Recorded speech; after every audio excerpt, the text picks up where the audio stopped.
Anda telah mengunduh podcast yang dipaparkan oleh Pendeta Dr. Erastus Sabdono ini dari truth.id/voice. Selamat mendengarkan podcast ini.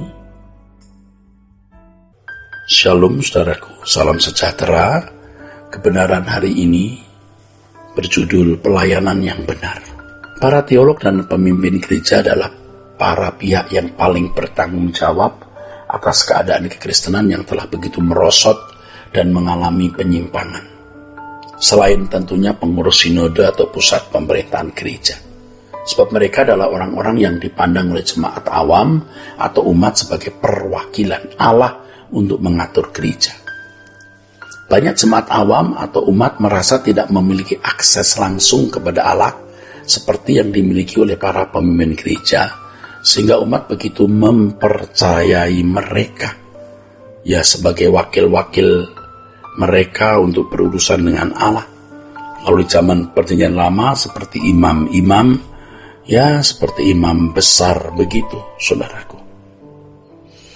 Ditambah lagi dengan pola keberagaman pada umumnya, yang memandang bahwa tokoh agama adalah mediator antara Allah dan umat, maka umat semakin menaruh harapan dan keyakinan kepada para pemimpin gereja sebagai mediator dengan Allah.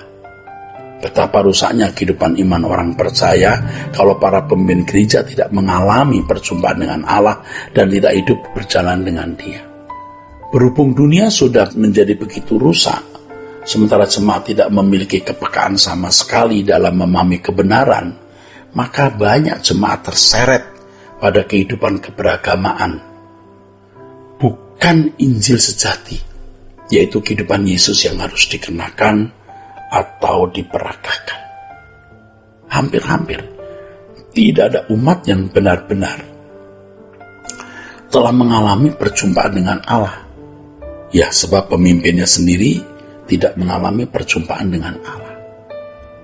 Dengan demikian, kegiatan pelayanan pekerjaan Tuhan di tingkat sinode dan gereja hanya merupakan aktivitas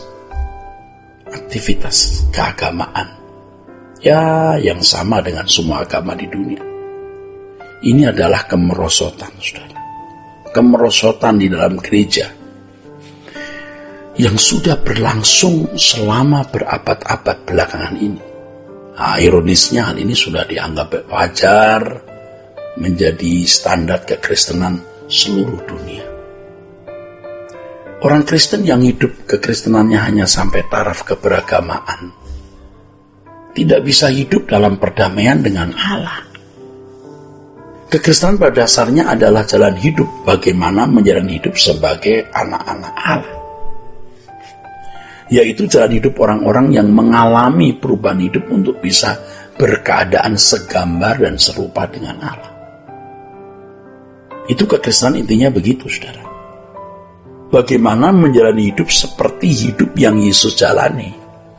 Hanya orang yang mengalami perjumpaan pribadi dengan Allah yang bisa menjadi anak-anak Allah yang ada dalam pimpinan Roh Kudus untuk bisa mengenakan hidup seperti yang dikenakan Yesus. Dan saudaraku, Yesus menjadi model kehidupan anak Allah yang mutlak harus dimiliki setiap orang percaya, sehingga orang percaya hari ini kalau dikatakan sebagai saksi itu artinya bagaimana Yesus dihidupkan di dalam hidup kita. Bagaimana Yesus yang hidup 2000 tahun yang lalu hidup kembali di zaman ini, di abad 21 ini, di dalam dan melalui hidup kita. Dengan demikian, kekristenan pada dasarnya adalah menjalani kehidupan seperti yang dijalani oleh Yesus.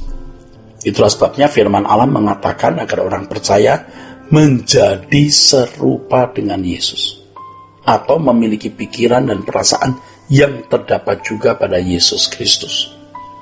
Pikiran dan perasaan Kristus di sini berarti nurani seperti yang ada pada Yesus, yang sama dengan memiliki cara berpikir seperti Yesus. Kalau cara berpikir seseorang sama seperti Yesus, maka segala sesuatu yang dilakukan selalu sesuai dengan kehendak Allah Bapa. Kehidupan orang percaya yang semakin serupa dengan Yesus adalah kehidupan manusia yang mengalami perubahan. Dari manusia yang masih mengenakan kodrat dosa beralih mengenakan kodrat ilahi. Kehidupan manusia yang berkodrat ilahi adalah kehidupan manusia yang luput dari hawa nafsu dunia yang membinasakan. Ini berarti kehidupan orang yang berkodrat ilahi adalah kehidupan orang yang berhasrat bukan lagi pada pemuasan diri sendiri, baik nafsu daging maupun jiwanya yang rusak. Nah, dia berhenti. Lalu kehidupannya diarahkan pada kehidupan bagaimana menyukakan, menyenangkan hati Allah. Kehidupan mengenakan kodrat ilahi adalah kehidupan yang dikehendaki oleh Allah dan menyukakan hatinya. Inilah yang dimaksud dengan sempurna seperti Bapa. Allah menginginkan karya agungnya, yaitu manusia, bisa berkeadaan segambar dan serupa dengan dirinya. Hanya hal ini yang bisa memuaskan hati Allah. Dengan demikian manusia dapat memuliakan Allah. Pada akhirnya segala sesuatu adalah untuk kemuliaan Allah Bapa, yang juga berarti untuk kesukaan, kesenangan, dan kepuasan hati Allah Bapa. Inilah inti dari maksud keselamatan diberikan oleh Allah kepada manusia. Intinya ini, saudara. Kalau sampai berubah menjadi kegiatan keberagamaan, wah itu sudah merupakan pemalsuan atau penyesatan. Dan akhirnya banyak orang Kristen yang tidak pernah selamat memang. Kalau mereka baik, ya mereka menjadi anggota masyarakat, tetapi tidak sedikit. Dan seperti dunia, kebanyakan menjadi jahat dan pasti terbuang ke dalam api kekal, saudaraku. Mengerikan. Dengan hal ini, pelayanan adalah usaha dengan segala perjuangan untuk mengubah manusia yang belum berkodrat ilahi menjadi manusia yang berkodrat ilahi dan terus-menerus mengalami pembaharuan untuk semakin atau menjadi sempurna seperti Bapa. Kegiatan pelayanan yang membuahkan pertobatan seseorang dengan standar pertobatan yang benar, mengubah manusia yang berkodrat dosa menjadi manusia yang berkodrat ilahi sesuai dengan rancangan Allah semula. Itu pelayanan yang dapat membuat malaikat di surga bersorak-sorai. Jadi bukan hanya menjadi anggota gereja, lalu dari agama lain jadi Kristen, atau dari orang yang melanggar moral jadi orang baik dan ke gereja lalu malaikat di surga bersorak-sorai. Oh enggak.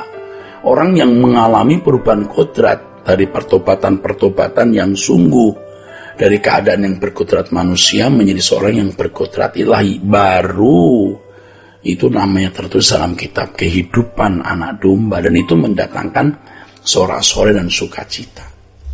Hal ini benar-benar dapat memuaskan hati Allah. Betapa bernilainya pelayanan seperti ini. Tentu saja sebelum masuk pelayanan kualitas ini, ya, seorang pelayan Tuhan mutlak harus terlebih dahulu mengalami perubahan hidup sesuai dengan standar Allah, yaitu perubahan kodrat tersebut. Dan idealnya pelayan Tuhan itu harus berkodrat ilahi atau semakin berkodrat ilahi.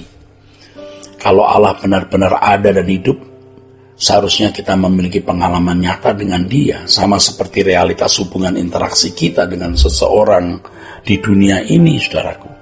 Demikian seharusnya kita berinteraksi dengan Allah yang memang hidup dan nyata. Perjumpaan dengan Allah dalam perjalanan hidup setiap hari haruslah sesuatu yang real, saudara. Yang real, yang nyata, yang berlangsung dalam kehidupan secara wajar dan normal di setiap waktu, dalam segala keadaan dan dalam segala persoalan. Saudaraku, perjumpaan dengan Allah itu segalanya. Dan pelayanan kita harus terfokus pada hal ini, sehingga setiap jemaat yang kita layani bisa mengalami perjumpaan dengan Allah.